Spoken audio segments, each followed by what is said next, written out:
Samastha Kerala ജമയത്തുൽ ഖുതുബയുടെ general secretary സ്ഥാനത്ത് നിന്ന് നാസർ ഫൈസി കൂടത്തായി രാജിവെച്ചു.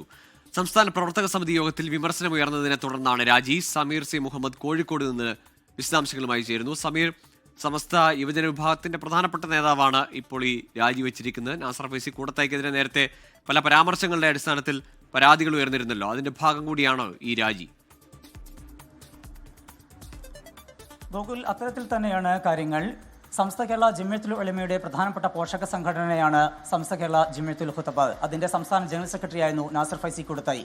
കഴിഞ്ഞ ദിവസമാണ് കോഴിക്കോട് അതിന്റെ പ്രവർത്തക സമിതി യോഗം ചേർന്നത്. അതിലാണ് അദ്ദേഹത്തിനെതിരെ ഗുരുതരമായിട്ടുള്ള വിമർശനം ഉയർന്നത്. അതിൽ ഏറ്റവും പ്രധാനപ്പെട്ട കാര്യം സംസ്ഥയുടെ മുഷാവറ അംഗങ്ങൾ ഉൾപ്പെടെയുള്ള പണ്ഡിതരെ പൊതുവേദികളിൽ അപമാനിക്കുന്നു, അവഹേളിക്കുന്നു എന്നുള്ളതായിരുന്നു. ഇതോടൊപ്പം തന്നെ ഖുതബയുടെ പ്രവർത്തനങ്ങളെ കാര്യമായ രീതിയിൽ മുന്നോട്ട് കൊണ്ടുപോകാൻ അദ്ദേഹത്തിന് കഴിയുന്നില്ല, അതിനെ നിഷ്ക്രിയമാക്കി എന്നതുമായിരുന്നു വിമർശനം. അത്തരം വിമർശനങ്ങളുടെ പശ്ചാത്തലത്തിലാണ് താൻ ഈ സ്ഥാനത്ത് നിന്ന് മാറി നിൽക്കാൻ ഒരുക്കമാണ് എന്നറിയിക്കുകയും അതിൻ്റെ പ്രസിഡന്റായിട്ടുള്ള ഉമർ മുസ്ലിയാർ കൊയ്യോടിനെ അദ്ദേഹം രാജിക്കത്ത് സമർപ്പിക്കുകയും ചെയ്തിരിക്കുന്നത്. ഈ കത്തിൽ അദ്ദേഹം മറ്റൊരു പ്രധാനപ്പെട്ട കാര്യം കൂടി പറയുന്നുണ്ട്.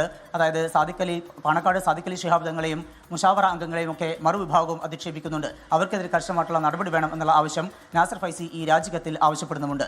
45 അംഗ ഖുതബയുടെ പ്രവർത്തക സമിതിയിൽ 43 പേരും നാസർ ഫൈസി മാറി നിൽക്കണമെന്നുള്ള ആവശ്യമാണ് ഉയർന്നിരുന്നത്. അതിന്റെ അടിസ്ഥാനത്തിലാണ് അദ്ദേഹത്തിന്റെ ഈ രാജി.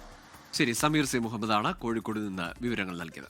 ലോകത്തെവിടെയായാലും ഏത് സമയത്തും 24 വാർത്തകളും ഓഗ്മെന്റഡ് റിയാലിറ്റി പാക്കേജുകളും എക്സ്പ്ലെയിനറുകളും വിശദമായി കാണാൻ ഞങ്ങളുടെ യൂട്യൂബ് ചാനൽ നിങ്ങൾക്ക് സബ്സ്ക്രൈബ് ചെയ്യാം.